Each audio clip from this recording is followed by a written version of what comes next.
Hey folks, welcome back to our channel. இன்றைக்கி நம்ம ஸ்டோரியோட சேர்த்து நியூ வெக்காபுலரியும் லேர்ன் பண்ணலாமா? வாங்க.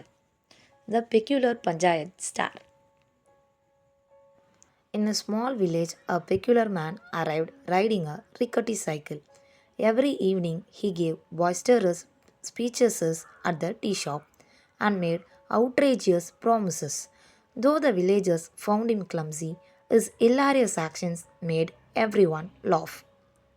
ஒரு சிறிய கிராமத்தில் ஒரு வித்தியாசமான மனுஷர் ஒரு நாள் நடுநடுங்கிற ஒரு சைக்கிளில் வந்தாராம். அவர் டீ கடையில் உட்காந்து பயங்கர சத்தம் போட்டு பேசிகிட்டு இருந்தாராம். அவர் சொல்கிற விஷயங்கள் எதுவுமே நம்புகிற மாதிரியே இல்லையாம். என்ன தான் அவர் பண்ணுறது எல்லாமே பார்க்க ஆக்வர்டாக ஒரு மாதிரி லைட்டாக இரிட்டேட் பண்ணுற மாதிரி இருந்தாலும் அவரோட செயல்திறன் மூலமாக எல்லாரையுமே சிரிக்க வச்சாராம். ஸோ அவரோட ஆக்ஷன்ஸ் அவ்வளோ காமெடியாக இருந்ததுனால எல்லோரும் பயங்கரமாக சிரித்தாங்களாம். ஓகே, இப்போ நம்ம அடுத்தது இந்த கான்டெக்ஸ்டில் இருக்க வேர்ட்ஸோட மீனிங்ஸை பார்க்கலாம். பெக்யூலர் அப்படின்னா வித்தியாசமான, அன்யூஷுவல் திங் அந்த மாதிரி சொல்லலாம். யோகி பாபு ஸ்டைலில் சொல்லணும்னா புரிஞ்சுக்கோங்க கைஸ், அவங்க நம்மள மாதிரி நார்மல் பீப்புள் கிடையாது, அந்த மாதிரி சொல்லலாம்.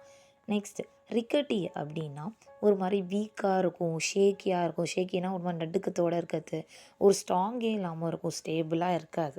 நம்மளால் இப்போ அந்த சைக்கிள் வந்து ஒரு மாதிரி நடுங்கிட்டே இருக்கும், நம்மளால் ப்ராப்பராக அந்த சைக்கிளை உட்காந்து ஓட்டிகிட்டு போக முடியாது. ரொம்ப வந்து வீக்காக இருக்கும் அந்த சைக்கிள்.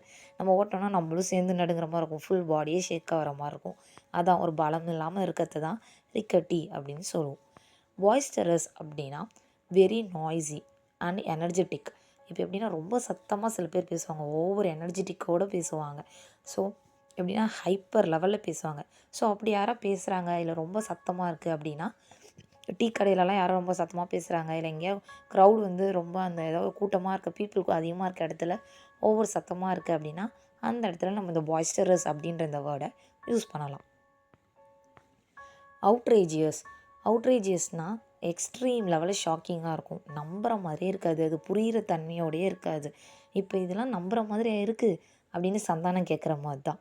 ஸோ அதான் சில விஷயங்கள் நம்புகிற மாதிரியே இருக்காது, நம்மளுக்கு அதிர்ச்சி தர மாதிரி இருக்கும், அதெல்லாம் அவுட்ரேஜியஸ் அப்படின்னு சொல்லுவோம். அண்ட் கிளம்ஸி அப்படின்னா ஒரு மாதிரி இந்த ஆக்வர்டாக இருக்கிறது, இல்லை கேர்லெஸ் வேலை இருக்கிறது. இப்போ உதாரணத்துக்கு நம்ம நல்லா நடந்து போயிட்டுருப்போம், கீழே கல் இருக்கும், அதை ஒழுங்காக பார்க்க மாட்டோம், இல்லை எங்கே பெஞ்சு ஏதோ இருக்கும், அதை ஒழுங்காக பார்க்காம எங்கேயா பார்த்துட்டு நடந்து போய் அதை இடிச்சுப்போம். ஸோ இதெல்லாமே நம்மளோட கேர்லெஸ் தனத்தால் வர இதுதான். ஓகே, கிளம்ஸினஸ் அப்படின்னு சொல்லலாம். இப்போ உதாரணத்துக்கு நீங்கள் கீழேருந்து ஏதாவது ஒரு பொருள் எடுத்துகிட்டு இருப்பீங்க, மேலே எதாவது இருக்கும், அது என்ன இருக்குது ஏதுன்னு பார்க்காம டக்குன்னு இப்போ ஃப்ரிட்ஜ் இருக்குன்னா ஃப்ரிட்ஜோட டோரில் இடிச்சுக்கிறது, இல்லை வாலில் இடிச்சுக்கிறது, இந்த மாதிரி நம்ம கேர்லெஸ்ஸாக சில விஷயங்கள் பண்ணுவோம். இதெல்லாம் கிளம்ஸியில் வரும். ஓகேவா? அப்போ நம்மளுக்கு நடக்கும்போது ப்ராப்பராக நம்மளுக்கு ஒழுங்காக நடக்கவே தெரியாது அப்படின்னு சொல்லுவாங்க இல்லையா? ஸோ ப்ராப்பராக நடக்காமல் ஒரு தடுமாறி ஒரு மாதிரி நடக்கிறதெல்லாம் கிளம்ஸின்னு சொல்லுவோம். ஸோ இப்போ எல்லா வேர்ட்ஸையும் குயிக்காக ஒரு ரீகேப் பண்ணலாமா?